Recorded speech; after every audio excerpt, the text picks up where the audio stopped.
I've gone ahead and measured for the panel, and I've actually cut the panel. The panel is a little bit better than 3/8 of an inch wide. The groove and the frame for the door is a 1/4 inch. So what I'm going to do is I'm going to take my ruler with the stop here. And I've got the outside or the inside facing out, and I want to put a bevel on the inside of the door frame. So what I'm going to do is, again, from the inside facing out, I'm just going to mark 1/4 inch line, and then I'm going to move it down to, let's say, 3/4 of an inch. It's kind of an arbitrary number. And I'm going to make another line across here. What I'm going to do is I'm going to take my block plane, and I'm just going to start going across the grain on the end grain here, and I want to get this down to that 1/4 inch thickness.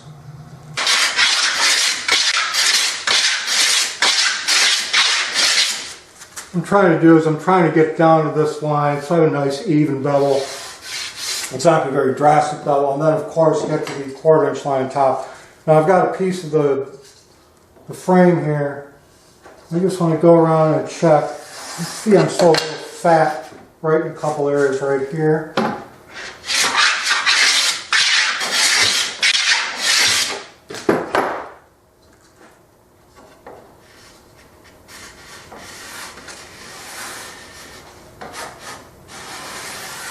A little ways to go yet, but I think you get the idea, and I'll keep going ahead and fiddling this until this pretty much bottoms out in that groove.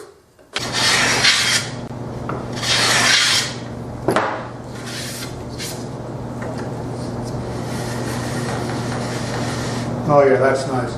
That's exactly the fit I'm looking for. It bottoms out in there, and I've got a nice chamfer all the way along the top here. So I'm going to go ahead and do the other end, and then I'll do the sides last.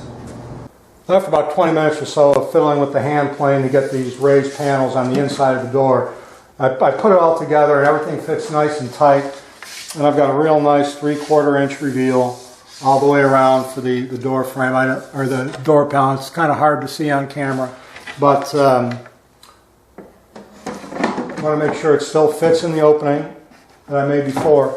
And I can see right now, with the panel in there, it's a little bit off square, right down here at the corner, about a 1/32 inch. Which I mentioned before, when I measured it, I was off a 1/32 inch, which is not a big deal because there's going to be a 1/32 of an inch reveal all the way around. So I just need to match that. What I need to do now, and I'm going to do this off camera, is I need to sand this panel.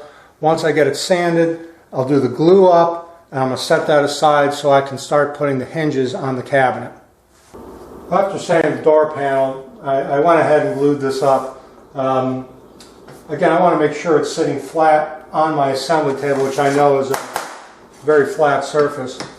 And just check a couple spots to make sure that it's flat all the way across, which it is.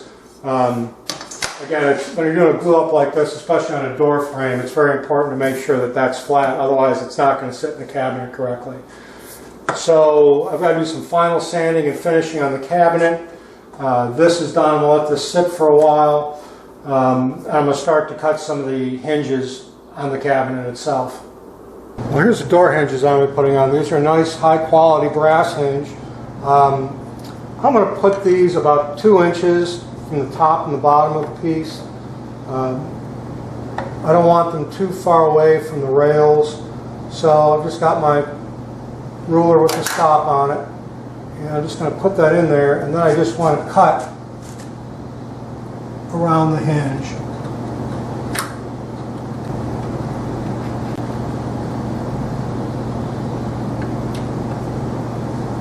And then I'm going to go ahead and cut these out with a nice sharp chisel.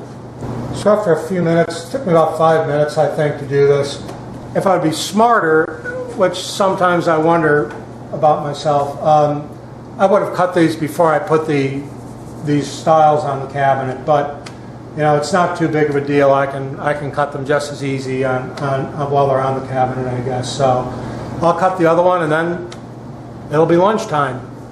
Well, I've got the hinges fitted to the door, and I've got a perfect 32nd inch reveal where this style meets this style, and I've got a little bit of overhang on each edge. There's going to be a top and bottom that go on this case, and for now I want to get this door perfectly aligned with the top and bottom of the cabinet. So what I'm going to do is I'm just going to take a pencil. I'm just going to mark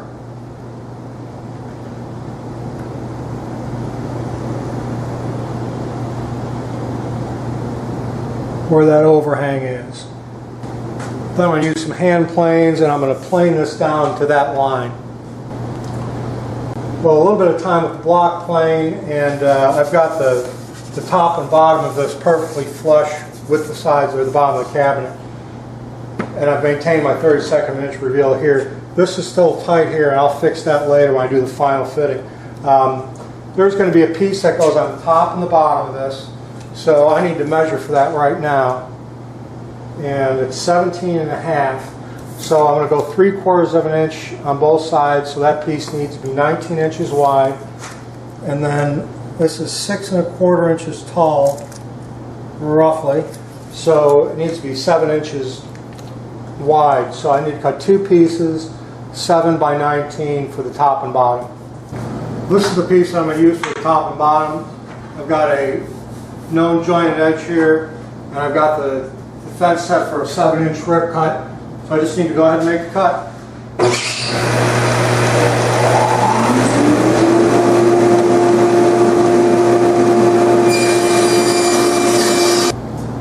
As always, I'll use my miter gauge, and I'm going to square up one end, flip the board over, use the stop, and then cut off two pieces that are 19 inches in length.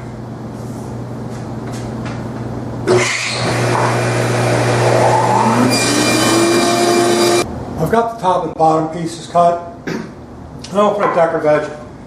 Due to the angular nature of the case, there's not a whole lot of round parts on. I'm just going to put a 45-degree chamfer on it. It's going to be about 3/8 inch up and 3/8 inch back. I'm going to do the ends first, as always. And again, I've got it marked out the part that I want to do for the front edge. And I'm just going to use this backer board here also, because when I push this through, I need to make sure I've got something on the back here so I don't get blowout.